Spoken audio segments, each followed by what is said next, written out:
Alright guys, this is going to be expedient shelter. It's a downfalled tree, and it's pretty low to the ground, but I'm okay with that.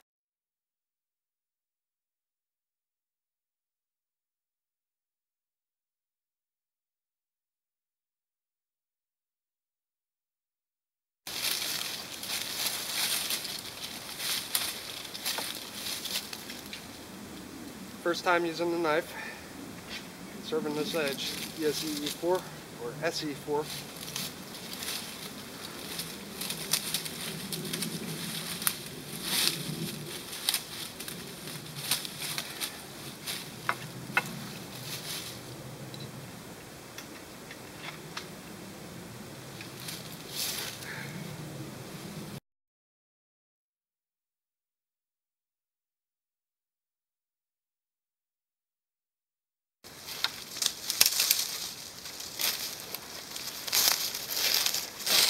Alright, gonna take a quick break.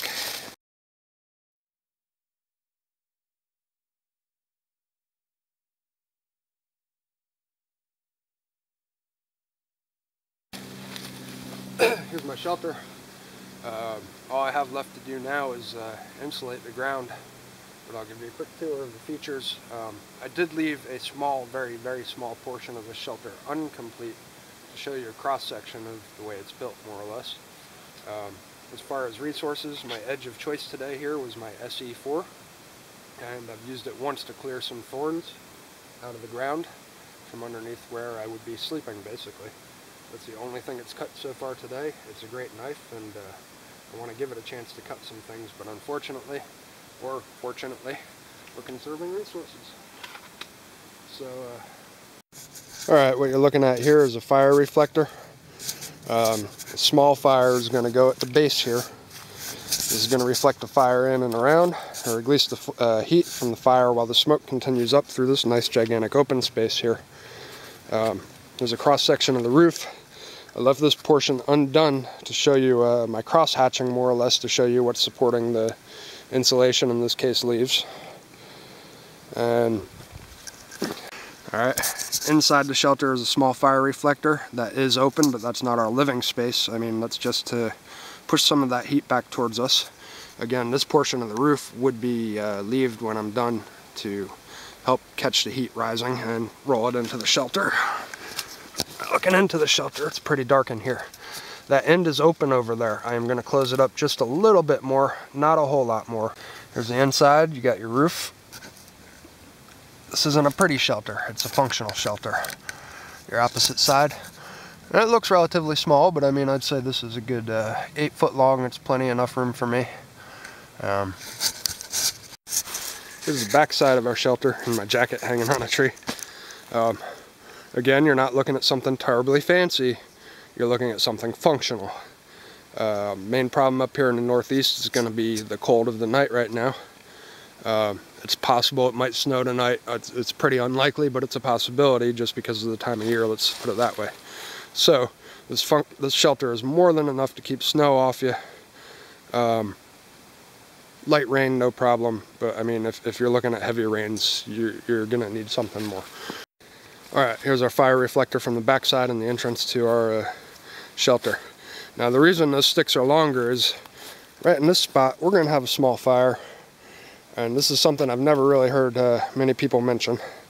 I'm sure someone somewhere has mentioned it, but frankly, I've never heard it mentioned on the internet survival community yet. This side is kickable. If for some reason something goes wrong and this shelter catches on fire while I'm asleep, which hopefully won't happen, I'm using a really small fire, just big enough to keep me warm. Hopefully that won't happen, but if it does, this entire side is kickable. I can knock that side down and make a expedient exit. It's a great means of egress in an emergency. That whole side can kick down without being interlocked into this side. Short walk away, we have a abandoned, I guess, hay. Abandoned hayfield. But I guess the only thing really to say is meet insulation. And I'll see you back. I want to show you guys something real quick. If I can find it, there it is. Find it again. We got 16 gauge shotgun shell. A little bit rusty. It's been out here probably since this hunting season. I'm going to hold on to this because I have an idea for it. The other thing I wanted to show you is it's all about conserving our resources again and edge retention. My knife is my main resource right now. So anywhere where this has all been bedded down, beat down, laying on its side, we don't actually need a blade to collect it. It just comes right up. Alright, here we go. Hello, super insulation. You can also see that it closed up that hole in the back pretty good. So I won't even really need to do much, except maybe kick some more down in there. I laid it thicker on the sides and in the middle to keep the walls insulated a little better. This is awesome insulation right here. This is what it's all about. If it wasn't for that field being close by, I would have ended up using likely leaves or something. Some pine cuttings and such. But won't be necessary now because we're being resourceful. Here we go. I figure I'll just show you a quick inside view. I'm fully inside the shelter and you know, plenty long. But here we go. Hiking out to my spot here, I came across something. Actually, two things. Over here we have a bottle of beer. And over here we have a beer can. Now the bottle's in like really good shape. Looks relatively new. This can over here looks to me to be all sun faded. Never ceases to amaze me how remote, or quote unquote remote, you can be.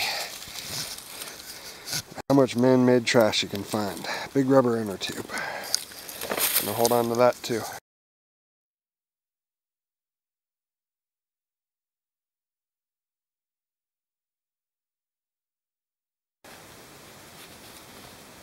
No, I'm not making Ranger bands. This is not the right inner tube for that.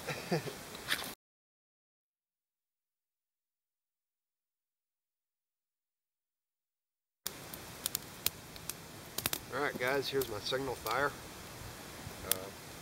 This is definitely big enough fire to get me some help.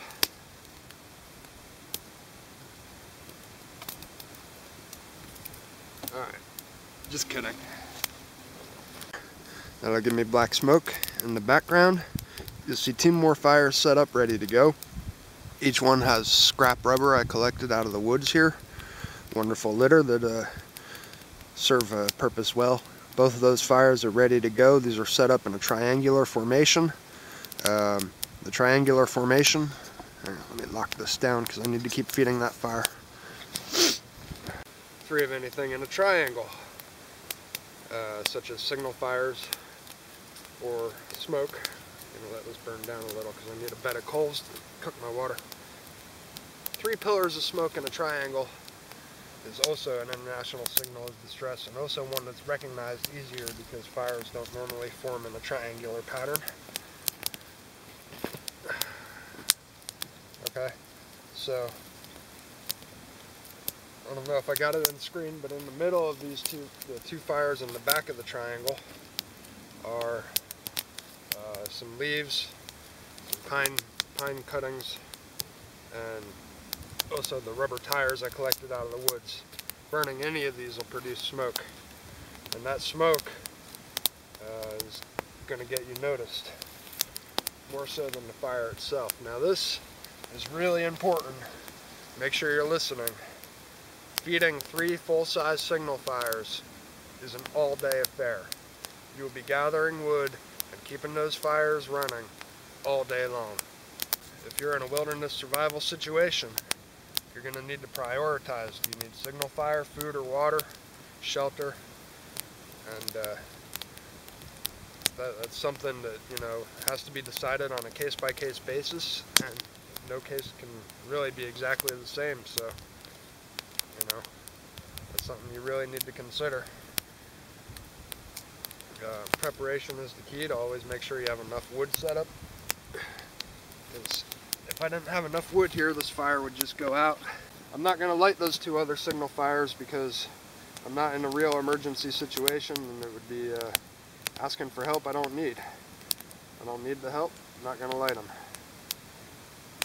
Now this here is a piece of this inner tube I cut off earlier, tied to a stick, and we just cook it for a minute, get it burning. Once it's cooking pretty good, you have a torch that you can run over and light that other fires with if you need to. It's been sitting out, it's wet, it's cold. Didn't want to take a flame, but now you can see it. And if I was really going to ignite them, just come over. As you can see, that works. So anyway, the only thing I used my knife for today is cut this inner tube so far.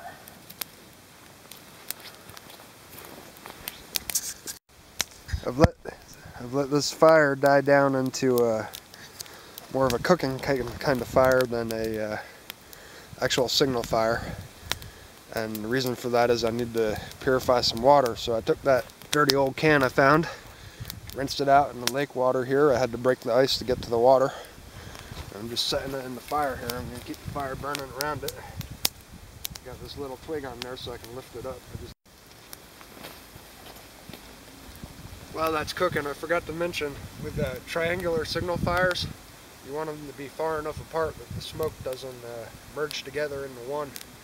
And really, to be honest, I could have spread those out a little bit further, but in the interest of keeping them in the same camera angle, I put them pretty close together. Hopefully we can see in there. The water's boiling. Let that roll for about 5 minutes like that. We have clean water, or at least purified water.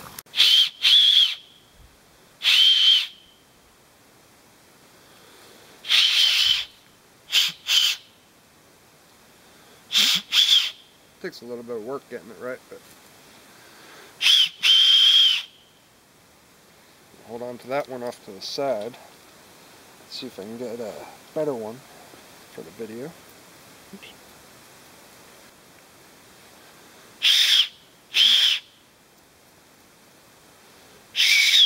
There we go.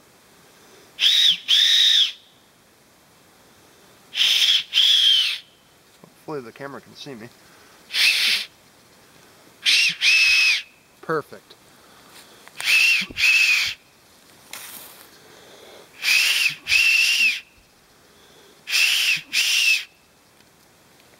Acorn. One more just for fun. With a different cap.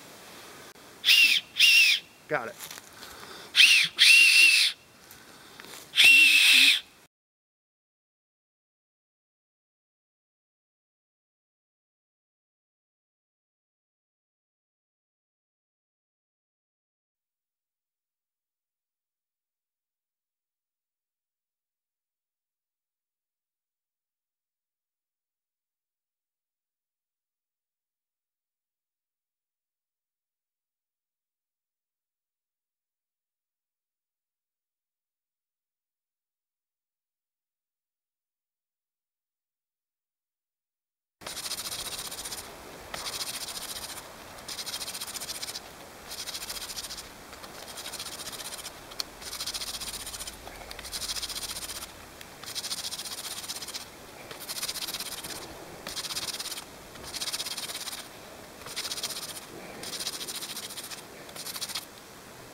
to quit on me.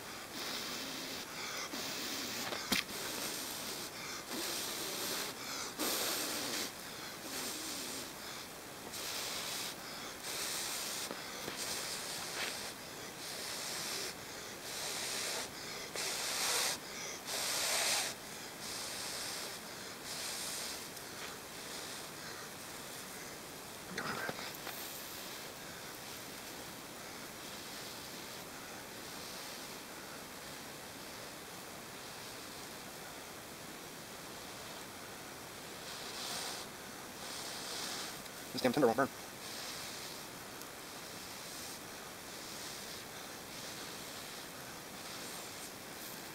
Damn, come on.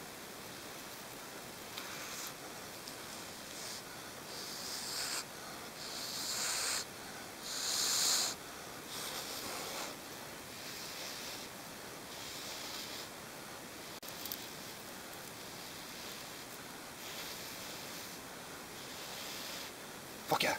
Oh, fun. Fuck yeah. Finally. I'm not gonna build a full fire in the driveway, but... Get out of there.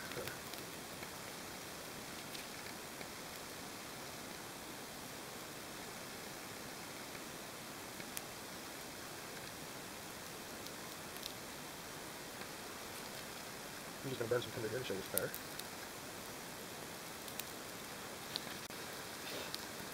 There's a baseboard of cedar, mullein shaft. Anyway, as you can see, plenty enough to get a fire going. I had a lot of trouble with the tinder.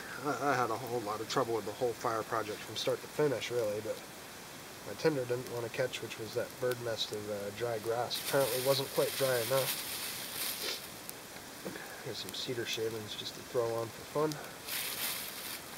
Oh my god, I am so relieved.